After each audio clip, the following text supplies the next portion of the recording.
semua, salam sejahtera Malaysia. Hai semua, salam sejahtera Malaysia. Hai semua, salam sejahtera Malaysia. Hai semua, salam sejahtera Malaysia.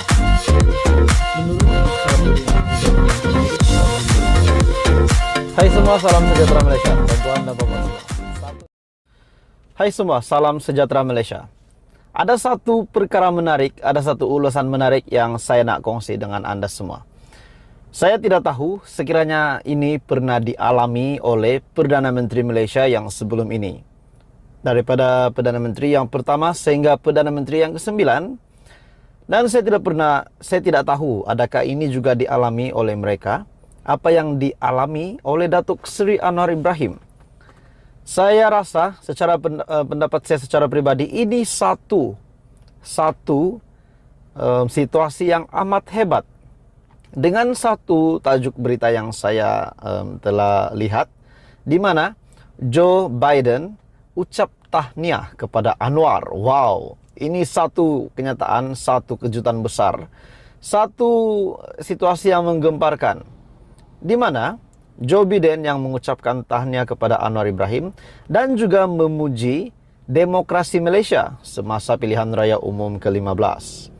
Perdana Menteri Datuk Seri Anwar Ibrahim menerima ucapan tahniah daripada Presiden Amerika Syarikat Joe Biden yang turut memuji kehebatan demokrasi Malaysia yang dipamerkan semasa pilihan raya umum ke-15 pada November lepas.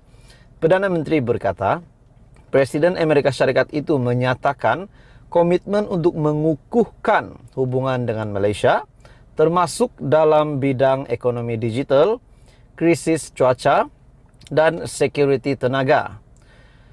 Menurutnya, saya berharap untuk dapat bekerja sama dengan Joe Biden bagi manfaat bersama seluruh rakyat, katanya dalam satu catatan di Facebook hari ini, dan beliau yang turut memuat naik ucapan tahniah daripada Biden itu.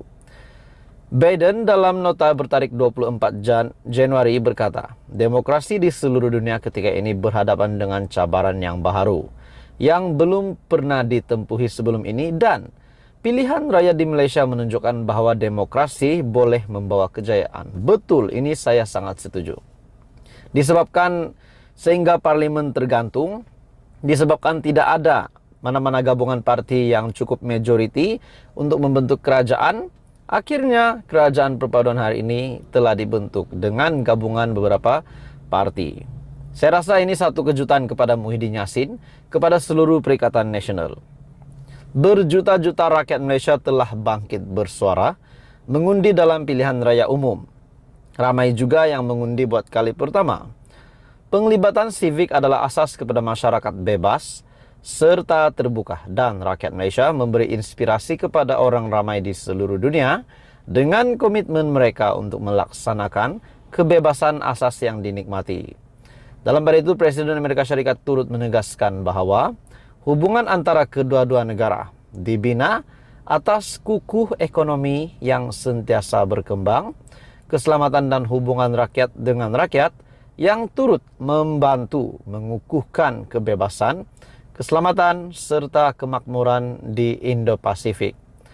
Pada tahun-tahun akan datang, saya berharap akan memperkukuhkan lagi perkongsian kami, termasuk bekerja sama untuk membina pertumbuhan ekonomi yang inklusif dan rantaian bekalan yang berdaya tahan melalui rangka kerja ekonomi Indo-Pasifik. Bersama kita boleh majukan wilayah yang bebas, terbuka, selamat dan makmur yang memberi manfaat kepada kedua-dua negara, tambahnya. Anwar yang mengangkat sumpah sebagai Perdana Menteri Malaysia ke-10 di hadapan Yang di-Pertuan Agong Al-Sultan Abdullah Riayatuddin Al-Mustafa Billah Shah di Istana Negara pada 24 November lepas. Jadi ucapan tahniah daripada Presiden Amerika Syarikat ini sudah pasti menggemparkan seluruh Malaysia, dan kita bersyukur dan kita berdoa supaya Malaysia akan terus aman, damai, harmoni dan makmur. Salam sejahtera Malaysia. Saudara-saudara semua, satu ulasan menarik yang saya nak kongsi dengan anda semua hari ini. Ini satu kejutan besar. Ini memang satu kejutan besar setelah KJ yang dipecat, Noh Omar yang dipecat, dan Hishamuddin yang digantung keahliannya selama 6 tahun. Satu tindakan Zaid Hamidi yang saya lihat setelah beliau berani memecat, setelah Zaid Hamidi yang berani memecat KJ, yaitu menantu bagi bekas Perdana Menteri Hishamuddin Hussein juga, dan salah satu cucu daripada bekas Perdana Menteri. Dan pemecatan ini adalah salah satu langkah yang paling berani. Persoalannya, saudara-saudara semua, jika pemimpin yang dipecat, Hishamuddin yang digantung, KJ yang dipecat, jika kesemua mereka ini yang dipecat dan digantung keahlian masuk Perikatan Nasional, situasi UMNO yang dikatakan parah akan lebih parah sekiranya KJ menyertai Bersatu dan Hishamuddin menyertai mana-mana parti dalam PN. Dan ini akan menjadikan UMNO lebih parah, kata seorang penganalisis. UMNO akan berdepan situasi yang lebih parah sekiranya pemimpin yang mereka pecat mengambil langkah tindak balas dengan menyertai PN, sama ada Parti Bersatu ataupun PAS. Penganalisis politik Wong Chin Huat membayangkan keadaan UMNO yang sudah lemah dan disusuli dengan langkah memecat pemimpin utama dalam parti hanya merugikan mereka. Dan ia akan menjadi lebih parah jika individu seperti Khairi Jamaluddin Abu Bakar dan Syahril Hamdan Sufyan menyertai parti dalam PN. Chin Huat yang juga profesor di Rangkaian Penyelesaian Pembangunan Mampan University berkata, kedua-dua pemimpin muda itu, yaitu KJ dan juga Syahril Hamdan, kedua-dua pemimpin muda itu yang mempunyai pengikut sendiri dan mampu menarik pengundi pertengahan untuk beralih menyokong PN. Ia jika mereka menyertai mana-mana parti dalam gabungan itu. Senario sebaliknya akan menjadi lebih buruk lagi bagi Pakatan Harapan. Sekiranya Khairi dan Syahril menyertai Bersatu, mereka akan membawa lebih ramai pengundi pertengahan Melayu, terutamanya anak muda, kepada PN, katanya dalam satu kenyataan. Untuk rekod, UMNO yang memecat bekas ketua pemudanya, Khairi dan juga Syahril pula digantung selama 6 tahun. Senario kedua-dua menurut Chin Huat, jika kedua-dua mereka yang menyertai menyertai parti dalam PH, ia akan bakal mengakibatkan pertelagahan antara UMNO dengan parti komponen dalam gabungan tersebut.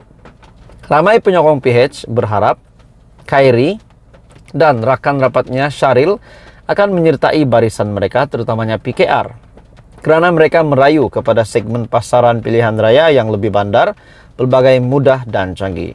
Dan jika ini berlaku, UMNO dan bekas pembangkang UMNO di bawah tiket PH mungkin akan bertelagah antara satu sama lain dalam pilihan raya negeri. Selain itu, pengaruh bekas naib presiden Datuk Seri Hishamuddin Hussein juga tidak boleh dipandang ringan. Sekiranya beliau meninggalkan parti dan PRK diadakan karena akta anti lompat parti yang berkuat kuasa, ia mungkin bakal menyebabkan UMNO bakal berdepan krisis. Jadi sekiranya KJ dan Syahril masuk PN pun akan tercetus satu situasi yang lebih buruk kepada UMNO. Dan begitu juga sekiranya Khairi dan juga Syahril menyertai parti di dalam PH, itu pun akan membuat UMNO bertelaga. Apa komen Anda, saudara-saudara semua? Teruskan bersama di dalam channel ini untuk perkembangan politik yang seterusnya.